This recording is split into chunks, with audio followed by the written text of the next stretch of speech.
Good morning students, I am Ms. Kiran Goswami, MSc in Mental Health Nursing.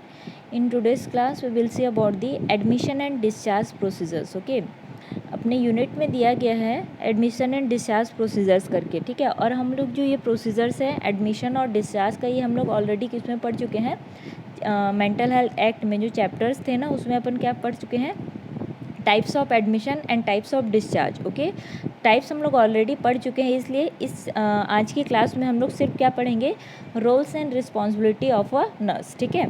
Means अगर questions आता है admission procedures या तो फिर डिस्चार्ज प्रोसीजर्स, तो पहले अपन को क्या लिखना है, उनके टाइप्स लिखना है, मतलब कि टाइप्स ऑफ एडमिशन प्रोसीजर्स। अगर डिस्चार्ज प्रोसीजर्स आता है तो types of discharge procedures, then उसके बाद क्या लिखना है अपन को, रोल ऑफ नर्स, ठीक है। रोल ऑफ नर्स, अगर एडमिशन प्रोसीजर्स आता है तो क्या लिखेंगे अपन, role of nurse in the admission procedures. अगर डिस्चार्ज प्रोसीजर आता है तो हम लोग क्या लिखेंगे, role of nurse in the discharge procedures. Okay, so this all we have to write in that. तो पहले टाइप्स लिखना है, फिर उसके बाद रोल ऑफ नर्स लिखना है। Okay, so first we will see about the role of a nurse in admission procedures. Here setting the patient in the ward, ठीक है। सबसे पहले सेटिंग को देखना है वार्ड में, then next is the welcoming the ward, ठीक है। सबसे पहले पेशेंट के आने से पहले अपन को वार्ड को क्या करना है, सेट करके रखना है for welcoming the patient. Okay, then patient जब वार्ड में आएंगे then we have to welcome the patient, then introducing to the other staff members and the patients, ठीक है। अगर पेशेंट वार्ड में आता है तो अदर जो पेशेंट्स हैं और जो स्टाफ मेंबर्स है उनसे उनको क्या करना है, इंट्रोड्यूस करवाना है न्यू पेशेंट को, ठीक है। Then before assigning a bed consider biological and emotional needs, ठीक है। बेड प्रोवाइड करने से पहले पेशेंट के अपन को बायोलॉजिकल और इमोशनल नीड्स पे क्या करना है, सबसे पहले फोकस करनी। इमोशनल नीड मतलब कि वो कौन सा बेड प्रीफर कर रहा है, ठीक है। बायोलॉजिकल नीड्स लाइक मीन्स उसको अगर वॉशरूम जाना है या तो फिर वाटर लेना है, तो जो भी बायोलॉजिकल उसके फिजिकल जो नीड्स हैं उन पे क्या करना है, सबसे पहले फोकस करना है before assigning the bed. Okay, then if any patient have suicidal ideation or floridly psychotic, he should be located in the place where the patient can be closely observed, ठीक है। अगर कोई पर्सन है like अगर depression से सफ़र कर रहा है तो डिप्रेशन वाले पेशेंट में क्या रहता है, सुसाइडल आइडिएशन बहुत ज़्यादा रहता है, ठीक है। तो ऐसे पेशेंट को क्या करना है, अपन को सेपरेट रखना है और क्या रखना है, क्लोज ऑब्जर्वेशन में रखना है, ठीक है। Then the patient should be shown various facilities like availability of bathroom, recreation, refreshment etcetera, ठीक है। ये सारे फैसिलिटीज़ को देखना है। Acquaint the patient with some of the ward rules, for example meal time, ward activities, visiting hours, how to make appointment to the see staff members, then timing of any group meetings, ठीक है। तो इन सारे का जो भी timing या schedule decided है उससे पेशेंट को क्या करवाना है, अवेयर करवाना है, ठीक है। तो ये सारी चीज़ टाइमिंग मतलब खाने का टाइम ये है, नहाने का टाइम ये है, ऐसे करके उनको सारी चीज़ बताना है schedule. Then provide appropriate information, सारा जो वार्ड और हॉस्पिटल का इन्फॉर्मेशन है वो पेशेंट को अपन को क्या करना है, थोड़ा थोड़ा करके अप्रोप्रिएटली प्रोवाइड करना है, ठीक है। Head to foot observation for any injury, ठीक है। हेड टू मतलब फिजिकल ऑब्जर्वेशन या एग्जामिनेशन करना है पेशेंट का। Then orientation to the ward structure policies, then find out whether the patient had food before admission, ठीक है। फाइंड आउट करना है कि पेशेंट एडमिशन होने से पहले कुछ खाया था या फिर नहीं खाया है, ठीक है। Then inquire about any legal issues that the patient has prior to the admission, means patient के फॉर्म में लिखा रहता है ना, कुछ भी अगर लीगल इशूज़ या कुछ भी है तो फिर उसको पहले से अपन क्या करना है, चेक कर लेना है, क्योंकि अगर पेशेंट ऑफेंसिव रहेगा या वॉयलेंट रहेगा तो वो हार्मफुल रहेगा ना दूसरे पेशेंट्स के लिए, इसलिए।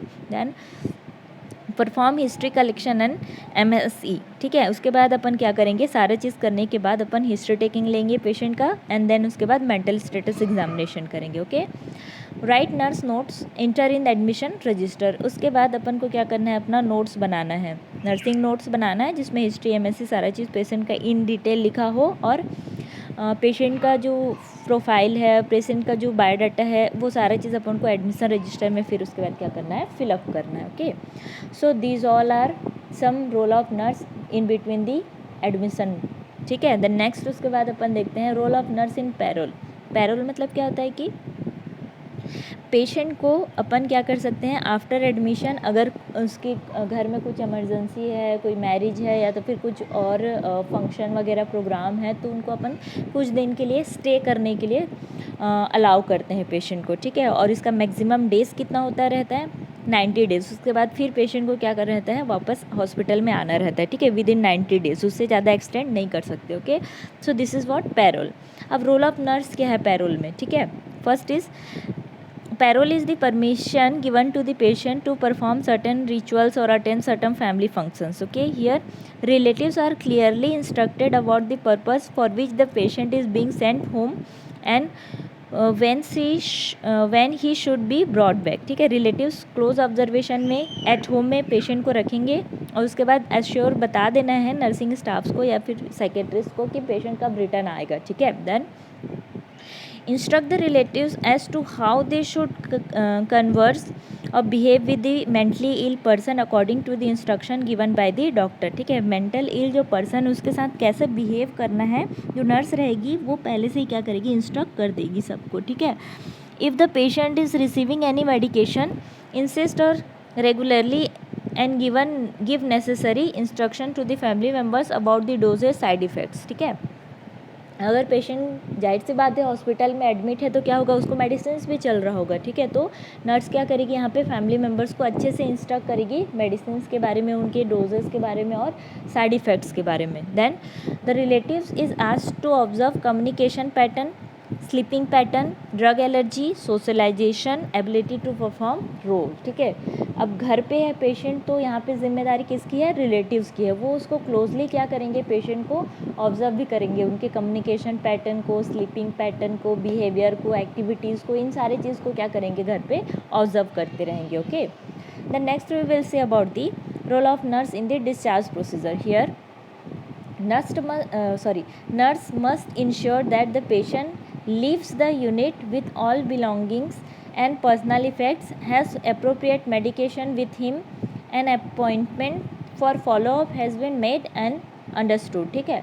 जो भी पेशेंट है एडमिटेड था हॉस्पिटल में तो उसके जितने भी मेडिसिन हैं उन सब के बारे में उसको और फैमिली मेम्बर्स को क्या करेगा, इंस्ट्रक्ट करेगा। प्लस ठीक है, फैमिली मेम्बर्स को ये भी याद दिलाना है कि उनको इस डेज पे फॉलो अप के लिए आना है after the discharge, okay. The next is all necessary instruction specially regarding the medication regiment side effect it's must be clearly given to the patient and his family members, ठीक है। जैसे कि मैं पहले बताई मेडिसिन के बारे में भी प्रॉपर इन्फॉर्मेशन देना है, डोज के बारे में और साइड इफ़ेक्ट्स के बारे में उनको क्या करना है, इंस्ट्रक्ट करना है। Then any paper work signing off the document should be completed.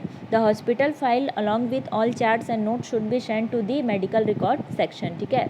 Means जितना भी फॉर्म रहता है, बिल रहता है, वो सारे चीज़ कंप्लीट हुआ है कि नहीं हुआ है, कहीं साइन तो नहीं बचा है डॉक्यूमेंट्स में, तो ये सारी चीज़ नर्सेज पहले क्या करेंगी, चेक कर लेंगी, उसके बाद ही पेशेंट को क्या करेंगी, डिस्चार्ज करेंगी, ठीक है। Then the nurse should ascertain his travel plan and offers assistance if necessary, ठीक है।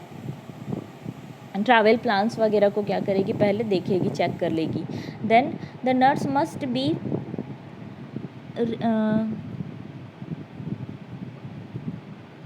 The nurse must bear in mind that the patient may have mixed feeling about the leaving the hospital and going back to his home environment. She should help him cope with any distress about the separating from his new found friends and staff members, ठीक है। Means अब patient for example के लिए long term के लिए अगर patient hospital में admit है लाइक 6 मंथ और 1 ईयर के लिए जैसे कि वो पेशेंट एडमिट है, तो उस कंडीशंस पे क्या होता है कि अदर जो पेशेंट हैं और जो स्टाफ मेंबर्स हैं उनके साथ उनका क्या हो जाता है, एक बॉन्ड बन जाता है, ठीक है। तो जब वो हॉस्पिटल से घर जाते रहते हैं तो उनको सेपरेट होने में क्या होता है, प्रॉब्लम होता है। तो नर्स का यहाँ पे रोल क्या होगा कि वो पेशेंट को क्या करेगी, हेल्प करेगी to cope up with the situation, ठीक है। मीन्स फैमिली मेम्बर्स को, पेशेंट को क्या करेगी, समझाएगी कि ऐसे मतलब कि हॉस्पिटल में तो उसको नहीं रख सकते, अब वो ठीक हो चुका है तो अब उसको घर जाना है और इन सब उसके मतलब कि जितने पेशेंट्स हैं उनसे थोड़ा दूर रहना है, ओके। तो ये सारे चीज़ के बारे में पूरा इंस्ट्रक्शन वो फैमिली मेम्बर्स और पेशेंट को देगी। यही उसका रोल ऑफ नर्स रहता है during separating from the other patients, okay.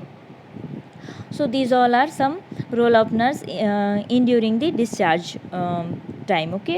So first we have seen about the role of nurse in admission procedure, then next we have seen about the role of nurse in the parole, and next we have seen about the role of nurse in the discharge procedure. In the next class we will see about the legal responsibilities of a nurse, okay. Thank you students.